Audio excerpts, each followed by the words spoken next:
పూరా లోకల్. మీరు సనాతన ధర్మం వ్యాసం ఎందుకు రచించారు? సనాతన ధర్మం అంటే ఏంటి?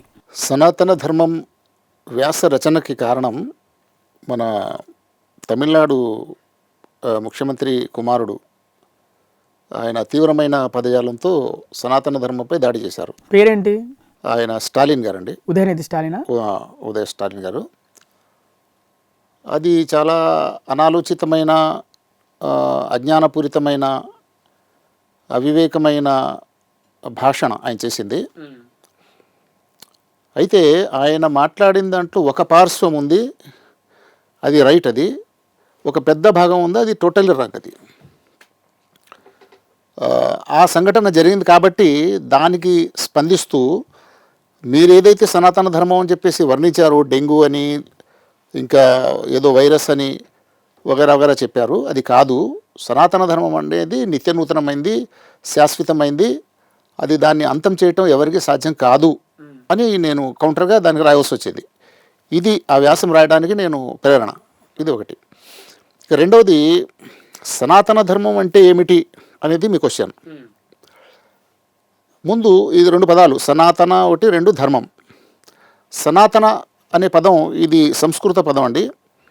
దేన్ని అంటారంటే సనాతనం అని ఏదైతే అనాదిగా వస్తుందో, మొదటి నుండి వస్తుందో, ఎల్లప్పుడూ ఉంటుందో, అది దానికి బిగినింగ్ ఎండింగ్ అనేది ఏమి ఉండదు, అది ఇట్ షుడ్ బి కంటిన్యూడ్ అనమాట. అదేంటది? ధర్మ. అంటే వేదం బోధిస్తున్నటువంటి ధర్మము ప్రత్యేక కాలానికో, ప్రత్యేక ప్రాంతానికో, ప్రత్యేక జనాంగానికో చెందింది కాదు. అది సార్వకాలికము, సార్వజనీనము అనే అర్థం అక్కడ వస్తుంది. అలాగే ఇంకా చెప్పాలంటే సనాతనం అంటే నిత్య నూతనం, ఎవర్ గ్రీన్. అది పాతబడదు, అది ఎల్లప్పుడూ కూడా అది నూతనంగానే ఉంటుంది. సనాతన ధర్మం దాదాపు 6000 సంవత్సరాలది కదా. 6000 సంవత్సరాలు చెప్తారు. ఇంకా కొన్ని పూర్వం, ఇంకా చాలా మానవునికి ఎప్పుడు ప్రారంభమైందో అప్పటి నుంచి. దానికి అసలు తారీఖులు ఏమి మనకు తెలియవు, నిర్దిష్టంగా తెలియవు. ఒకటి మాత్రం ఖచ్చితంగా తెలుసు మాత్రం, అదేంటంటే మనిషి ఉనికి ఈ భూమండలంపై ఎప్పుడైతే వచ్చిందో ఆ మనిషి తీసుకొచ్చింది ధర్మం, సనాతన ధర్మం. సనాతన ధర్మం. ఇది సనాతన ధర్మం అంటే నా దృష్టిలో. ఇప్పుడు ఒక ముస్లింగా ఎందుకు రావాల్సి వచ్చింది అనేది కూడా మీరు ప్రస్తావన. ఎందుకంటే నేను అనుసరించే ధర్మం కూడా సనాతన ధర్మమే. ఇప్పుడు ఏదైతే ఖురాన్లో నేను అనుసరిస్తున్నానో దాని గురించి ఆనాటి అంటే 1400 సంవత్సరాల పూర్వం అక్కడున్న ప్రజలు ముహమ్మద్ ప్రవక్త మాట్లాడుతున్నప్పుడు ఈ ధర్మం గురించి చెప్తుంటే వాళ్ళు వ్యతిరేకించారు. ఇది నేను కల్పించింది కాదు, ఇది సనాతనంగా వస్తున్నదే అని చెప్పాడు అనమాట ఆయన. ఈ పదం ఖురాన్లో వాడబడింది.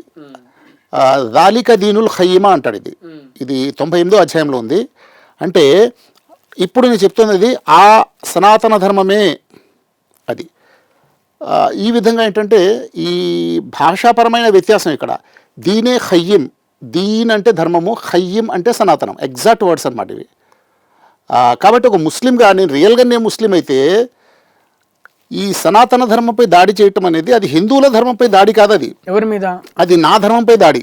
ఓకే. తర్వాత సనాతన ధర్మం అంటే అది హిందువులకు చెందిన ధర్మం అంటున్నారు, అది అజ్ఞానం అండి. అది మానవులకు చెందిన ధర్మం, అది ప్రతి ఒక్కరికి, సర్వమానవులకు చెందింది.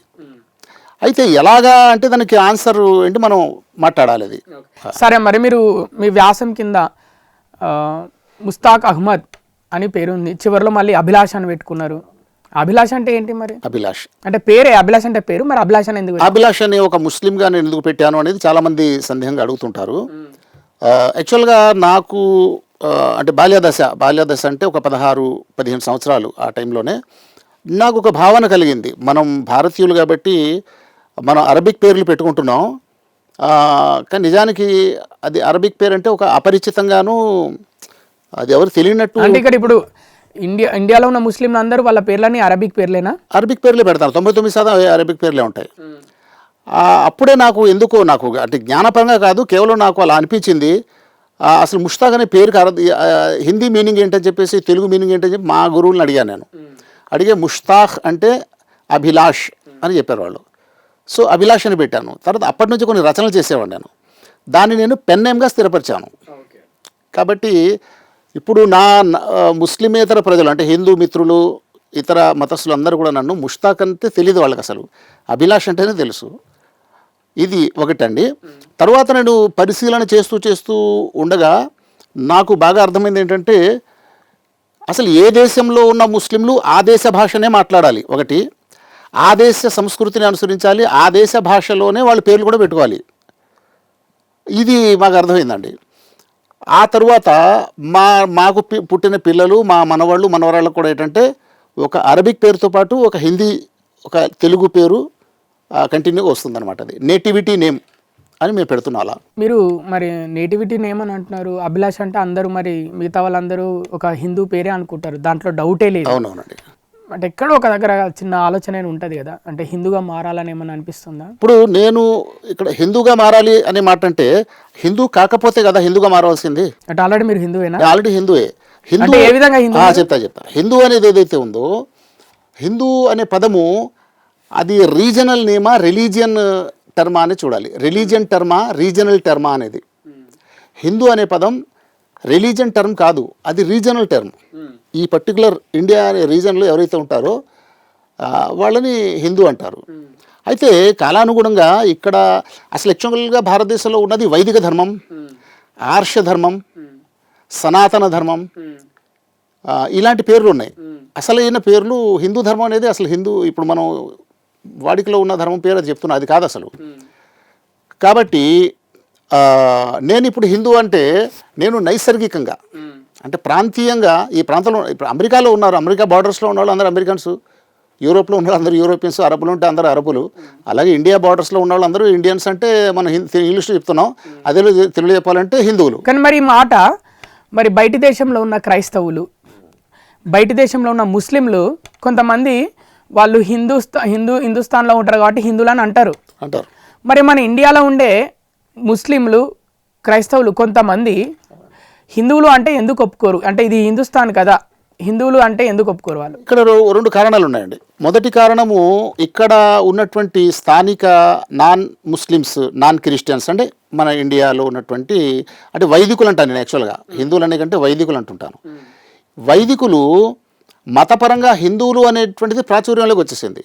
జస్ట్ హిందూ అనగానే అది ఆ లొకేషనే కాకుండా అంటే ఆ ప్రాంతమే కాకుండా రిలీజన్ కూడా టచ్ అవుతుంది అందులో. అది ఒకటి ప్రాబ్లం ఇటు వీళ్ళు చెప్పడానికి. ఒకటి దాని రియాలిటీని అర్థం చేసుకున్న వాళ్ళు ఎవరైతే ఉన్నారో వాళ్ళు హిందూ అనుకోవడానికి ఏమి ఇబ్బంది పడరు అసలు. అది ఈ విషయాన్ని మనం తెలియాలి ఎవరికి, ముస్లింలకు క్రైస్తవులకు విషయం చెప్పాలి. హిందూ అనేటువంటి పదం మతాన్ని ఇక్కడ ఉన్నటువంటి మతానికి చెందింది కాదు, అది ఒక ప్రాంతీయమైన పేరే, దేశానికి చెందింది, నైసర్గిక నామం అదేటువంటి విషయాన్ని మనం ఎడ్యుకేట్ చేసినట్టయితే చాలా మంది ఒప్పుకుంటారు. ఇప్పుడు మనం ఖచ్చితంగా ఒప్పుకుంటారు. ఇప్పుడు మేము ఈ విషయాన్ని ఎప్పుడైతే ఎడ్యుకేట్ చేస్తున్నామో ఎంతోమంది క్రైస్తవులు, ముస్లింలు వాళ్ళు మేము హిందువులు చెప్పుకోవడం ఏమాత్రం వాళ్ళు ఇబ్బంది పడటం లేదు, క్లారిటీ వచ్చింది కాబట్టి.